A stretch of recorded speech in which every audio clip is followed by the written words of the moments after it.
The woman looks at him and asks, "Why are you sitting here eating?" The man stands up and replies, "I have to save money to pay my child's tuition fee, so I decided to eat here instead." The woman asks, "What does that have to do with saving money?" He answers, "Just a meal already costs $10, and if I eat inside the air-conditioned room, there's an extra charge, so I think it's better to sit here."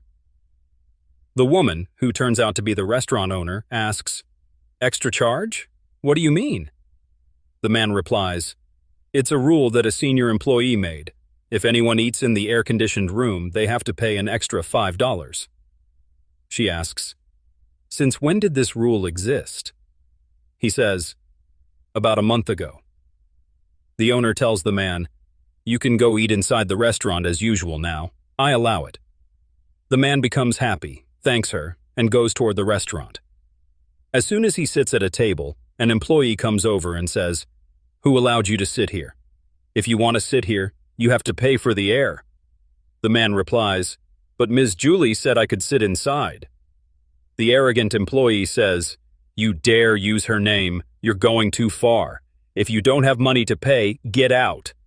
Then she throws his food into the trash and says, "Now that you've finished eating, are you going to leave?"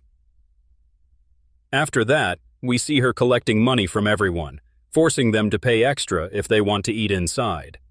Then she announces, "Everyone listen, if anyone doesn't pay the air conditioning fee, they are not allowed to sit in this cafeteria." Just then, the restaurant owner arrives and asks, "Who made this rule? I didn't know anything about it." Nervously, the employee says, "Ms. Julie?" "Well," the owner cuts her off and says, "Well, what? I already know everything."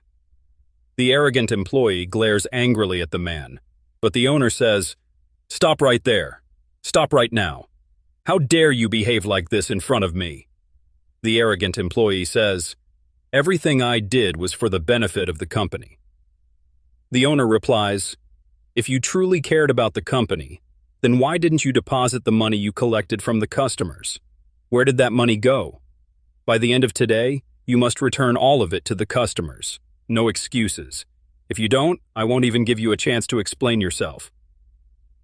Ashamed, the arrogant employee leaves. The owner then turns to the customers and says, "I want to apologize to all of you for letting something like this happen in our company."